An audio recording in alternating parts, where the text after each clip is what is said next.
Hello and welcome to CUTV News, CUTV's weekly live news and analysis program. And a big welcome back to all new and returning Concordia students. Our focus for today is going to be the back to school at Concordia and the end of the strike. Now that there's, of course, the new semester at Concordia and students are returning after a lot of them having been on strike last semester. So we're going to be talking today about how the strike unfolded at Concordia, the repression that students face from the university administration and as well from police, and finally what lies ahead for the Quebec student movement. Later on in the program today, we'll be joined by Matthew Palynchuk, who's a philosophy and political science student here at Concordia and a strike organizer on campus.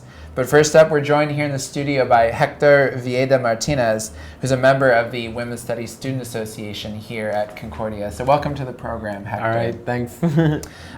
So to begin, maybe just to contextualize things, the Women's Studies department here at Concordia was on strike for quite a while. So if you can take us back a little bit. Well, first of all, what's it like coming back to Concordia now for this new semester here in the fall after having been on strike for so many months? One of the weird things was sort of like waiting for the election results, because we had a mandate, our last GA, General Assembly, that we had pretty much said that we would remain on strike until the Charest government backed down. So the elections kind of like turned that, in the sense that we were waiting for the results to see what our next move would be. So now that this new government has been elected and they have suggested, or they have said that like they will scrap the tuition hike increase and, annul Bill 78, which is Law 12, it kind of feels a bit strange. It almost feels as like a sense of purpose is kind of like gone because we were so active. All of our program was extremely active last year, and now we sort of like we're just settling back into classes without the picket lines or without the marches, and so it's strange. Mm-hmm. And of course, down on the street behind us, we can hear, school getting started up again, the festivities. But I want to go back to February of this year, which is, of course, when this historic strike started. And back at the beginning of the strike, in that month, the Simone de Beauvoir Institute put out a statement basically, voicing the opposition, and of course the Simone de Beauvoir Institute being the Women's Studies Department at Concordia, voicing their opposition to the tuition hikes and calling them sexist. Mm-hmm. So can you elaborate a little bit on this position and kind of talk a little bit about why you as Women's Studies students went on strike in the first place? Mm-hmm. Definitely. It was a statement talking, regarding the sexism, but as well, the Women's Studies Association also took up the racist and transphobic and ableist and homophobic aspects of tuition hike increase. And the reason for that being is that I think that for the most part, and being a Women's Studies student, you get this a lot where people sort of do this. Women's studies or feminism, what is the point of that? Women have a right, women are in power, there's no more need for feminism. But the reality of the situation is that there are things that are happening underneath, in terms of women are still earning less than men. It'll take longer for women to pay off student debts than it will men, because there still exists a sexist prejudice regarding employment. Men are more likely to find employment than women will. So that in itself helps men to sort of pay off student debt a lot sooner than, say, women. I mean, the same can be said about race. When we look at statistics regarding race, York University recently did a study on race in terms of people who are black or people who are racial minorities. There is still a perception that most people regard, towards racial minorities. So that in itself creates difficulties in attaining employment. So how do you pay off a student debt when you have difficulty attaining employment? We all understand, for example, people with disabilities have a high unemployment rate based on these prejudices. So if you say that we're going to raise tuition hike, and you're not really going to see the nuances and how marginalized peoples will be held back from this. I mean, in itself, it's kind of like an omissive racism, an omissive transphobia, an omissive, and again, these are like people who are marginalized, right? People who are disabled will have a hard time attaining jobs. People who are disabled have a hard time already in terms of income. So how can they access education? And people will say, well, there's bursaries or there are, loans and stuff like that. But that doesn't solve the problem. That's like a Band-Aid solution. You have to make education accessible to everyone in order to make it an egalitarian society. So, and women's studies is really an activist kind of program in terms of like, we're looking at different intersections of oppression. And how do we dismantle these different intersections of oppression? And one of these ways, education. And let's remember also that like with women's studies, education has been such a prime factor to the women's movement. Women were kept out of education for various reasons, whether they were not smart enough as in the equal terms as men, or financial means, or whatever not. So education is actually a primary, issue of feminism. So now for new students who are new here at Concordia, or maybe students who aren't necessarily familiar with how the strike unfolded, can you kind of take us back again, looking over the last 6 months of the strike, and talk about what were some of the highlights for you as a student here at Concordia on strike? I think for me, one of the highlights is that, and also as a women's studies student, is that we were a program that, from the start was very much organized. I think we pretty much came to the consensus that, we were going to do this. We had to do this. It's a sense of duty, and it's a sense of duty to our feminist belief and pedagogy. Our professors were behind us. The principal of the institute was behind us in such a way that at a couple of marches, the principal of the institute marched with us. There were professors, there was Gada Mauraus, who marched with us, Viviana Maste, who was also with us. So there were many professors who, were with us. There were professors who, Alexander Antonopoulos, who were very much in support of us in terms of like, letting students know, what we're talking about in the classroom is activist pedagogy. And you have to understand, activist pedagogy, and you can't contradict that pedagogy. I remember one of these days we were doing a picket line, and a lot of students were sort of like, but this is our class, we're going to go in. And the professor was sort of like, well, think about that very carefully, because what we're teaching you in this classroom is about activism, it's about, rising up, it's about dismantling patriarchy. So, I mean, these are some of the most memorable, and the fact that we all came so close together. Yeah, so I mean, now looking at the current situation, of course, there's been the elections here in Quebec last week. Pauline Marois was elected with a minority PQ government, and one of the first things she says is that she's going to roll back the tuition hike, get rid of Law 12. So, looking at these changes on a governmental level, what do you see as being like the next steps for the Quebec student movement and for organizers here at Concordia? Well, there's a march on September 22nd, which I encourage all women's studies students and sexuality studies students to attend. I mean, the fight isn't really necessarily over until we see the actual results, that they will, freeze this tuition hike. I mean, we need to maintain the marches, and we need to keep going. We need to, talk about this. We need to talk about why this is anti-sexist, racist, ableist. So. And, would there be any words of wisdom that you could offer up maybe to new students who are just getting involved in this movement? Yes, actually, and that's sort of like get involved. Move, mobilize, you know what I mean? Because when we first started this in February, many people said, this is not going to amount to anything. This is just a bunch of spoiled students. And here we are today, and we won. The tuition hike is frozen. And this was the mobilization of students. This was students who got up from their desks and like, you know, and this is it.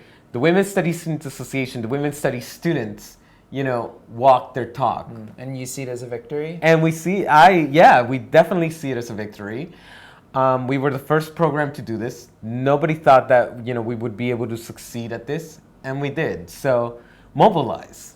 Anything is possible when you mobilize. We've been speaking with Hector Villeda-Martinez, who's with the Women's Studies Student Association here at Concordia, about the end of the strike and coming back to classes here at Concordia. So thank you very much, Hector. All right, thank you. So this September marks the 10-year anniversary of what's been called the Concordia Uprising. Former Prime Minister of Israel, Benjamin Netanyahu, and also an accused war criminal, was scheduled to speak at Concordia on September 9th, 2002. The talk was canceled after a large group of Palestinian students and their supporters arrived to shut down the event and to denounce Netanyahu's Zionist policies and military aggression in the Middle East. To mark the 10 years since these events, CUTV has put out the 2003 documentary Student Politics on its website, and it's now available for streaming. Student Politics addresses the Concordia Uprising and the issues that were at play in the story, including student space, student democracy, the independence of the university from lobbies, and so much more. So you can go onto our website, which is cutv.ca, and watch the entire 50-minute long documentary. But right now, what we're going to show you is a short excerpt from this documentary, which was directed by Sergio Kirkby of CUTV.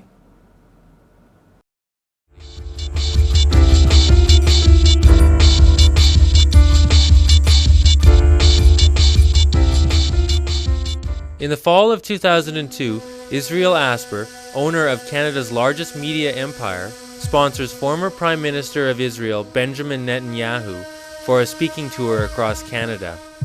Hillel, the Jewish student club, invites Netanyahu to Concordia. The Concordia Student Union agrees to let the event take place. SPHR, Solidarity for Palestinian Human Rights, organizes a massive protest to prevent the lecture from happening.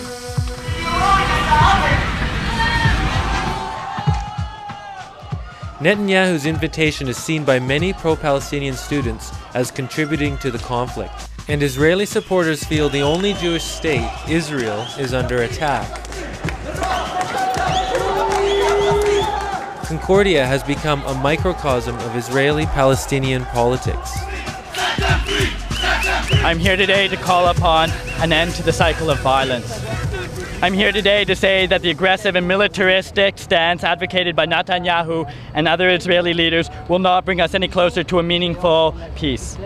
When you get someone who has authorized the torture of 2,500 Palestinians, including 5 who died under torture, that is Mr. Benjamin Netanyahu. Now you tell me, who is creating the atmosphere of hostility?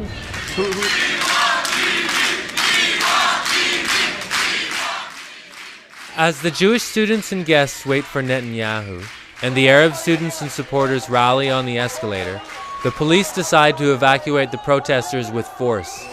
All hell breaks loose.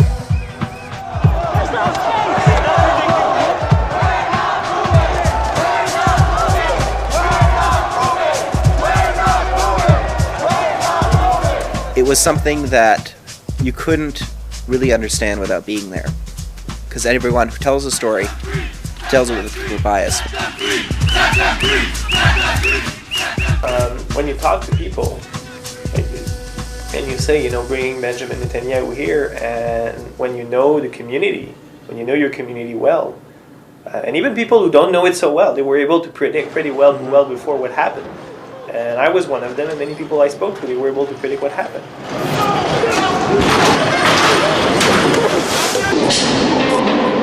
I'm not content to just simply focus on the subjectivities of these students, or who they are, a bunch of this, a bunch of that, and all these really crappy psychological explanations that the main media give of why these students are being violent. It's fine, condemn the violence. There are laws there to punish that, the ones who commit that kind of violence. But what are they doing, in a sense? What are they doing when they're fighting for free spaces? Give us back our space! Give us back our space! Give us back our space!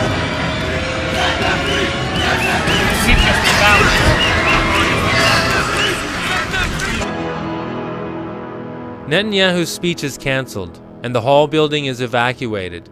The lecture, instead, becomes a press conference at the Ritz-Carlton Hotel. What is your response to some of their claims that you yourself are a war criminal and that you have been a hindrance to the peace process in the Middle East? If by war crimes you mean the storming of a hijacked Sabina airline in which I was wounded from the fire as we rescued a plane full of hostages, well, then I suppose by their criteria I'm a war criminal, because anyone liberating hostages must be doing something awful.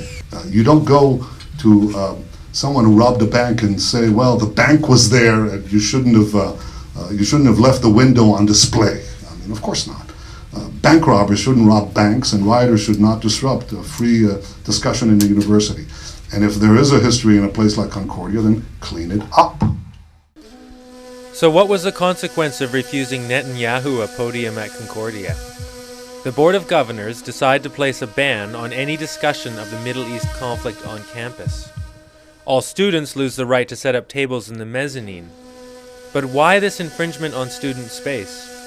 Was it a question of safety, conflict resolution, or just good PR? We are here because we have been forced out onto the street by an administration of this university that has shown utter contempt for freedom of speech.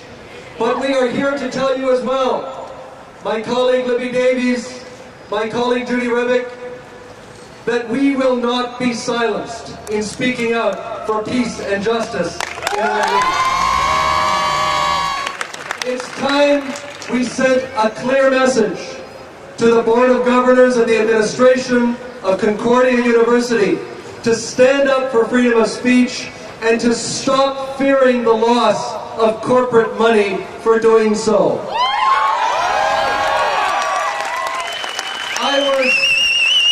I was appalled to hear the threat, the bullying of Izzy Asper when he threatened here in Montreal in a speech just recently. I want you to hear what this man said. He said, "We should withhold our financial support from those institutions that fail this obligation of educational integrity." Well, it's clear to me that that is obviously an important part of what is happening here at Concordia University.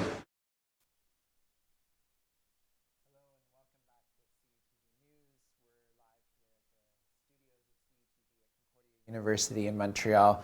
So you were just watching an excerpt from a documentary made here at CUTV called Student Politics, which documents the 2002 so-called Concordia uprising around the events surrounding the protests against Israeli Prime Minister Benjamin Netanyahu when he was supposed to speak just behind us at the Hall building here at Concordia. And so for the 10-year anniversary of the Concordia uprising, CUTV has re-released this documentary, and again, it's available on our website to watch in full. You can go to cutvmontreal.ca and find it there. We're now joined here in the studio with Matthew Palynchuk, who is an executive with the Philosophy Students Association here at Concordia, and who was also heavily involved in the strike here last semester. So welcome to CUTV News, Matthew. Thanks, it's great to be here. So to begin, we're going to talk a little bit about the repression that yourself and others faced during the strike here at Concordia. You're one of 26 students at the university facing academic charges for trying to enforce democratically voted upon strike mandates at the university. So can you kind of talk to us a bit in general, like what these charges are about? So the charges are based around blocking or disrupting classes or university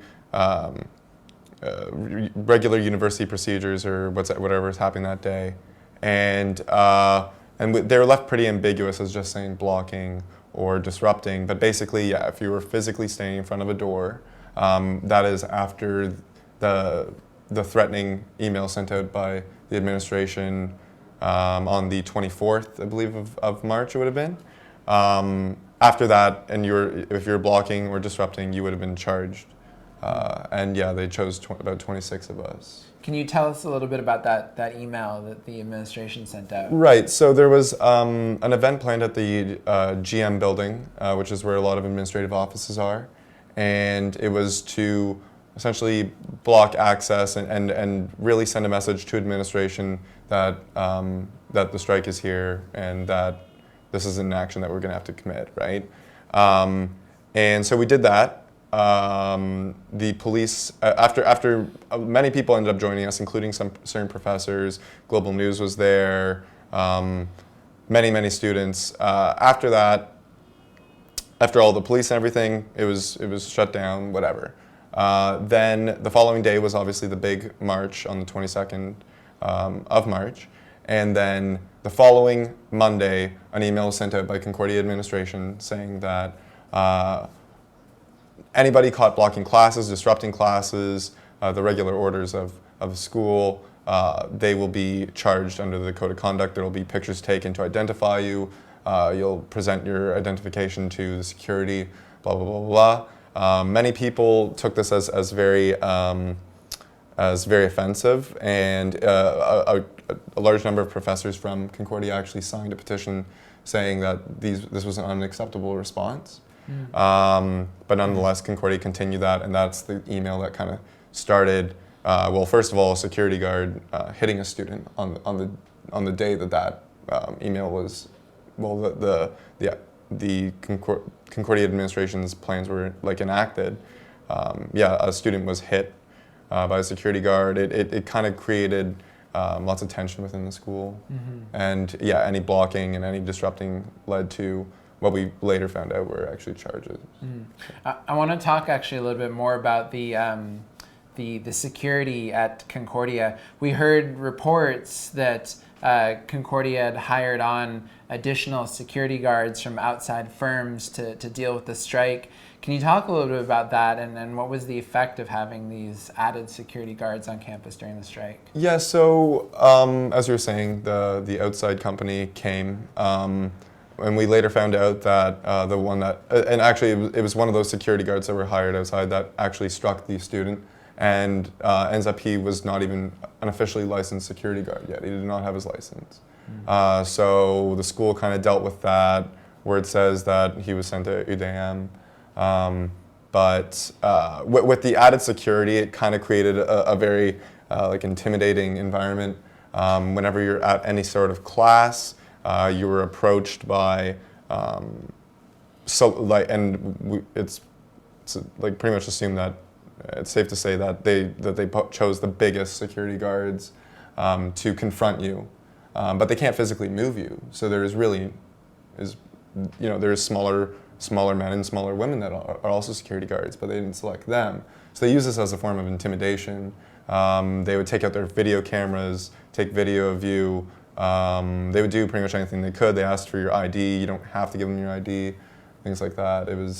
But overall, it became like very stressful and very intimidating, with every single class being surrounded by tons of security guards and threatening you that you're subject to the Code of Conduct and rights and responsibilities. Yeah.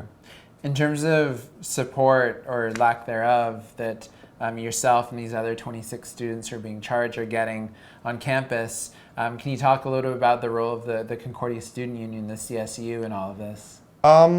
So when we first got charged, we really didn't know what to do. I guess we expected some members of the student union to do something about that.